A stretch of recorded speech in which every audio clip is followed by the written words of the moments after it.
Bonjour à tous, on se retrouve pour une nouvelle petite position de finale cette fois, dans laquelle les noirs ont un pion qui est proche d'aller à dame, bien entendu. Un pion simplement, une case simplement pour faire dame, une finale de tour. Donc ici, les blancs ils doivent tenter d'arrêter ce pion pour éviter de perdre la partie. Donc deux possibilités hein, pour arrêter ce pion. Il faudrait contrôler évidemment la case de promotion ici. Le roi blanc ne peut pas la contrôler. Il va falloir que la tour y aille. Deux possibilités pour défendre cette case. Si on essaye d'y aller par le coup tour-sien échec, et bien là on va être contré très rapidement par la tour noire, tour B1. Et du coup là le pion noir ira à dame.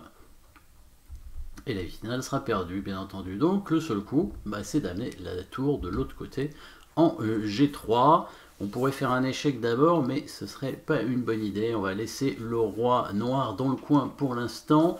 La tour blanche ne menace pas hein, de prendre le pion. Ça peut être intéressant à voir, qu'il y a quand même une petite enfilade qui peut être faite par les noirs si jamais la tour prend le pion. Donc les noirs ont la possibilité de nous embêter avec le coup de tour en B1 qui va contrôler la case de promotion.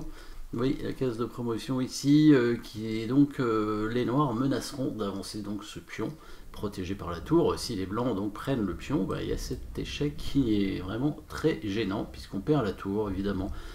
Et voilà pourquoi le roi noir devait rester dans le coin. Le seul coup ici pour les blancs, vous pouvez essayer de le chercher hein, avec la pause bien entendu.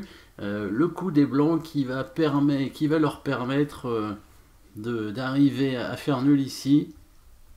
La petite pointe, la menace de mat, le coup forcé, hein, le roi qui revient sur la case C2 pour menacer discrètement évidemment le mat en A3, hein, les noirs qui ne doivent surtout pas faire dame ici, sinon ce sont les blancs qui matent, et oui, et là les blancs gagnent comme par magie. Et donc cette menace de mat évidemment doit être parée, donc le pion n'avance pas évidemment. Deux possibilités pour éviter le mat, donc soit la tour fait échec, soit le roi monte pour éviter le mat, mais dans ce cas là, évidemment là la tour blanche ne peut toujours pas prendre le pion hein, à cause de l'enfilade. Et la tour blanche va remonter pour menacer mat, alors attention à pas monter n'importe où quand même. Hein, bien éviter la seule case qui ne va pas, hein, ce serait la case en G7, hein, les autres ça marche, il faut être quand même assez loin du roi malgré tout, le roi noir, donc on va pas monter en G4 non plus.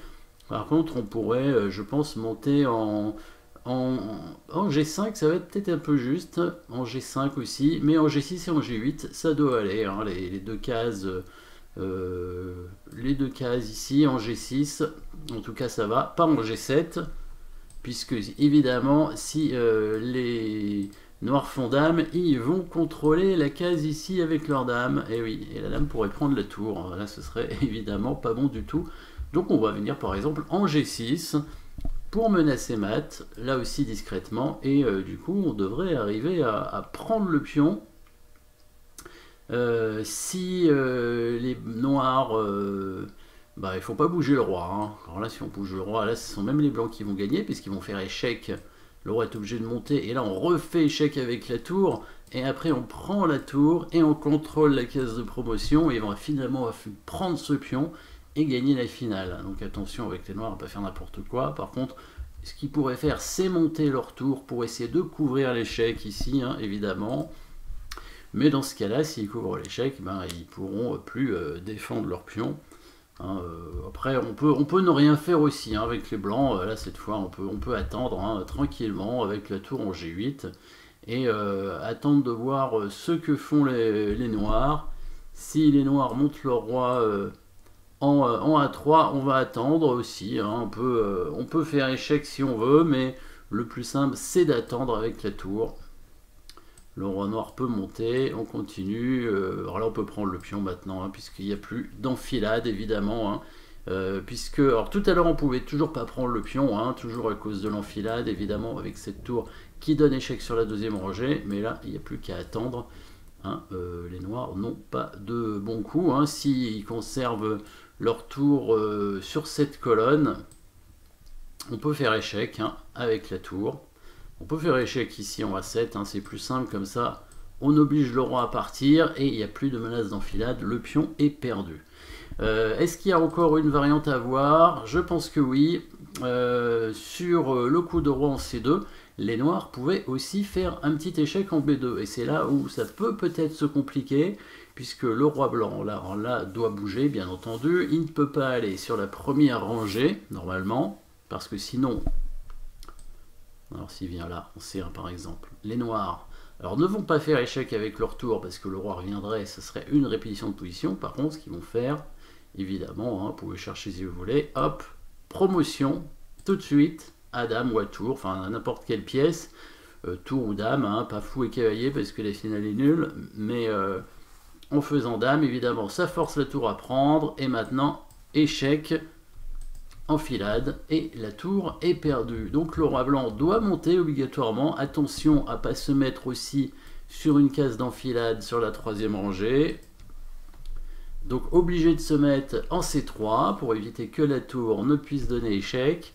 Le roi noir va essayer d'arriver. Alors roi B1 c'est mieux que roi A2. Hein. Le roi, en fait l'idée pour les noirs ce serait éventuellement d'aller vers leur pion pour le protéger. Hein. Ce serait une possibilité pour essayer d'accompagner leur pion.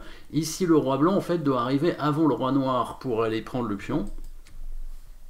Donc il va aller vers ce pion. Sauf que, attention à l'enfilade à nouveau, hein, le roi blanc ne doit pas passer sur l'une de ces deux cases de la troisième rangée, les cases D3 et E3. Donc qu'est-ce qu'il va faire? Il va passer par au-dessus. Voilà, il va passer par au-dessus. Il va passer par la case D4 pour éviter l'enfilade. Le roi noir qui va tenter d'aller vers le pion, mais il est en retard par rapport au roi blanc. Voilà, le roi blanc qui maintenant a évité, hein, les deux fameuses cases d'enfilade. Il va pouvoir maintenant redescendre au prochain coup pour aller prendre le pion et après faire nul. Évidemment, la finale tour contre tour serait nul. Voilà, merci d'avoir suivi cette petite position où on remarque encore d'ailleurs, hein, que les enfilades, hein, sont toujours présentes. Hein, ça arrive assez souvent, hein, les enfilades jusqu'en finale. Merci, à bientôt.